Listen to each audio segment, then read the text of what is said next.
Hello, Team 5 kiddos. Back for another dangerous math lesson. Today, I'd like to talk to you about cookies. That's right. We're talking about cookies today, people. Pay close attention. Our lesson today is lesson 8-2, which is measuring and classifying angles. And the first thing I'd like to do is just talk to you about what is an angle. Well, first of all, an angle is made up of two rays that share a common endpoint. So now some kids are thinking endpoint, that's where it stops. Well, actually, endpoints are where things can start too, right? So we're going to start at this endpoint, and this ray shoots this way, and this ray shoots that way. So in the cookie world, we just call that a cookie, all right? It's just a generic cookie. We don't have a name for it. It's not special. Not like, Mr. K's chocolate chip super deluxe, or Miss Lore's M&M, or Mr. D's Lizard Lickers. Nothing special. It's just called an angle. It's just two rays, and they share a common endpoint. And we actually call that endpoint a vertex. And we've talked about vertices before, or vertices before, right? So what I'd like to do is just kind of go through and show you how we, get more specific on our cookies, all right? So here's an example of how we can name our cookie, or name our angle. Here, to name an angle, you have a vertex, and you see it has an endpoint with a label of V. You can name this angle, angle V. Or you could name the angle using three waypoints that are located using the vertex and two points on the rays. So we could name this one angle, and by the way, that little goofy thing means angle. And it's kind of like you take an L and squish it over a little bit. All right, that's what you write that, and that says, hey, that means angle. This says angle UVW. So it's angle UVW. Now, Mr. K, could we say that it's also angle WVU? Absolutely. All right. The only thing you need to remember is that the vertex must be the middle letter. In other words, right here, right? It has to be the middle letter.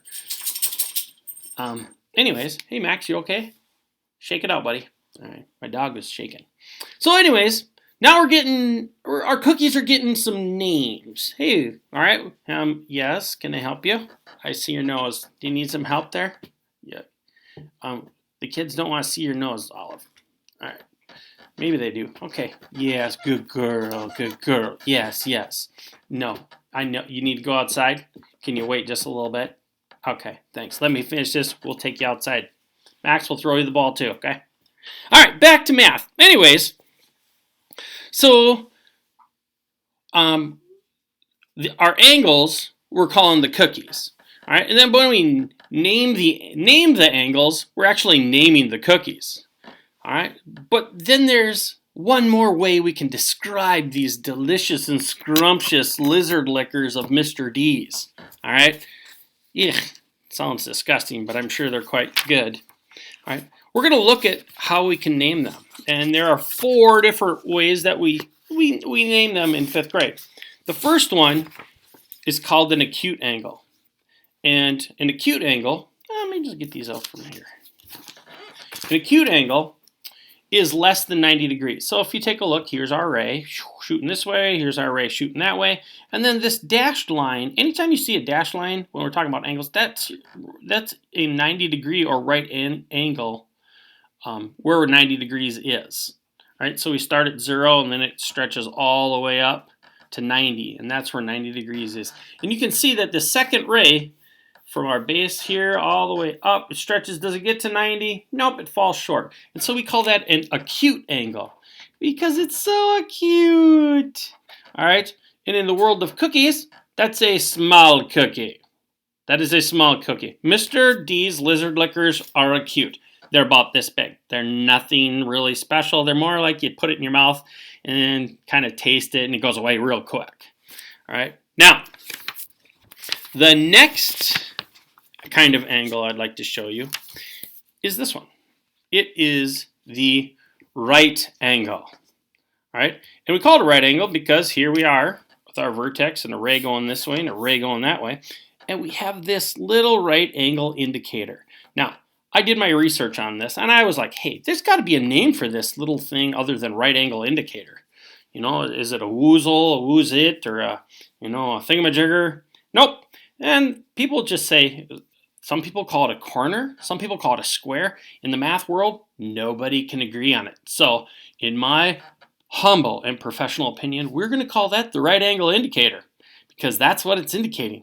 It's a right angle, and it makes a square. All right. You can also use it to indicate whether or not something is two lines are perpendicular. All right. So it serves multiple purposes. All right. Anyways, so a right angle is what this angle forms. Here we go. All right. That forms a right angle, and that's why it's called a right angle. All right. Now, we'll call this one Miss Laura's M&M. All right. That's the specific name for this cookie. All right. Now, I know you guys are really excited for the next one because you think it's mine. Nope. This one is not mine. This is Mr. Miller's Monster Cookies. All right, Mr. Miller's Monster Cookies. You can see here's our right angle where it would be, right? And our angle stretches up and past the right angle and over to here. So one raise here, one raise there, well past 90 degrees. Right? We call this an obtuse. Everybody say obtuse. It's an obtuse angle. All right, it's big.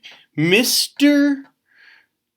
Miller's Monster Cookies are obtuse. These things are like this big. All right, they're about that thick.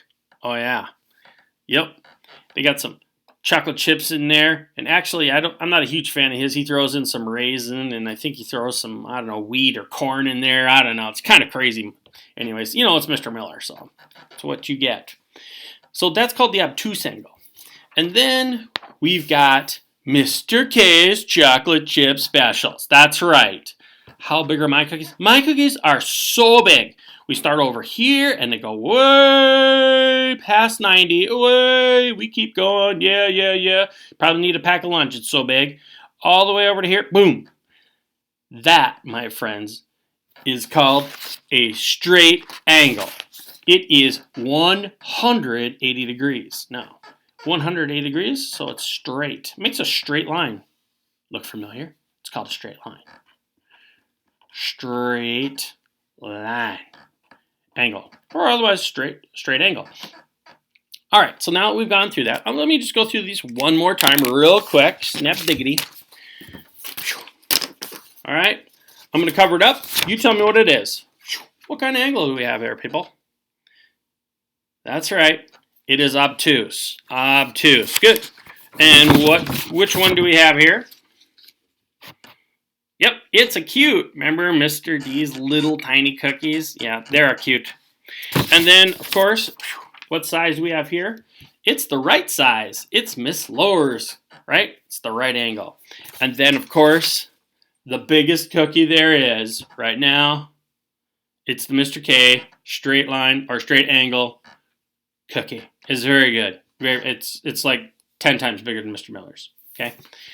All right. So now we know about our how to name the angles. So we knew, hey, there's a cookie, or hey, there's an angle. Now we know how to name them. Straight line, right angle, so on and so forth. Today, I'm going to show you how to measure them. Okay. Now, I don't have one of my protractors from school. It's usually clear, and it's not made of paper. Right? But this one is made from paper. We're gonna be a good problem solver today and just use this one. Right? So some things I want to point out about the protractor. First of all, our protractor has, if you look, numbers on it. All right? And these numbers represent degrees. All right? And do you see these little lines right here? These lines are where you're going to match up your bottom of your angle. All right? You see there's a hole right there. We're going to talk about that hole in a little bit. But, so we match it up here, and then we're going to measure our angles, and I'll show you how to do that.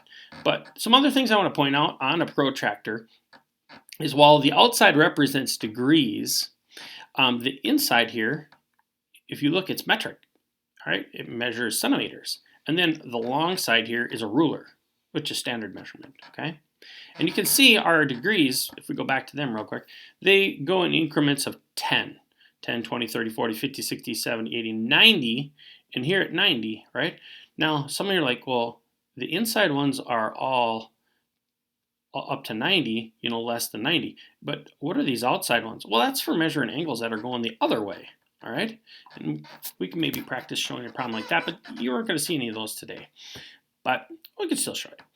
Anyways, so once it gets past 90, we're still staying down underneath on the bottom, okay?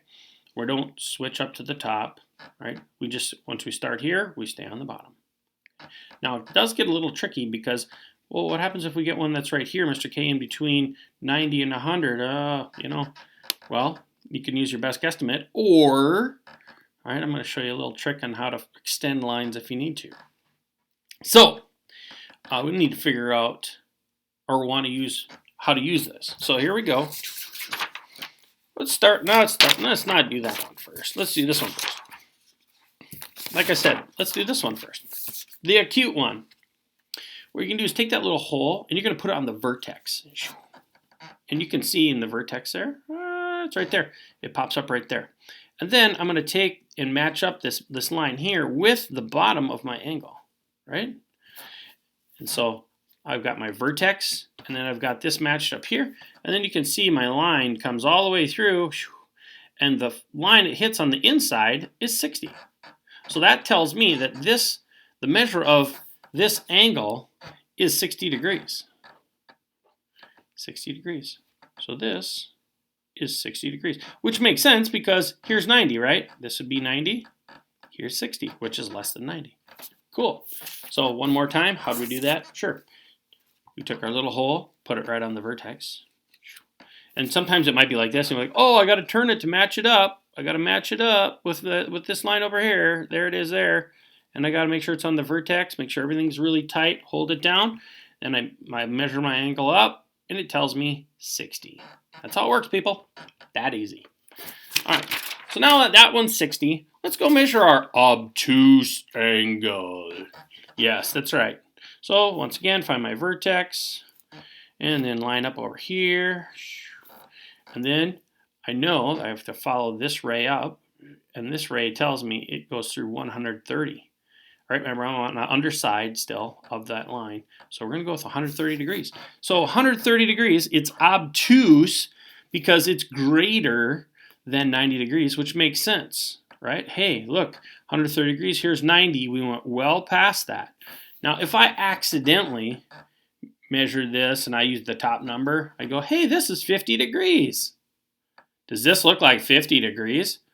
No, because 50 degrees is over here somewhere. And there's 90. So I might have had an oops, now I know, right? It might happen. It's happened to the best of us, right? Even Mr. D, I know you guys think he's perfect. He's not, right? So that's made that obtuse. All right, that leaves us with the straight line.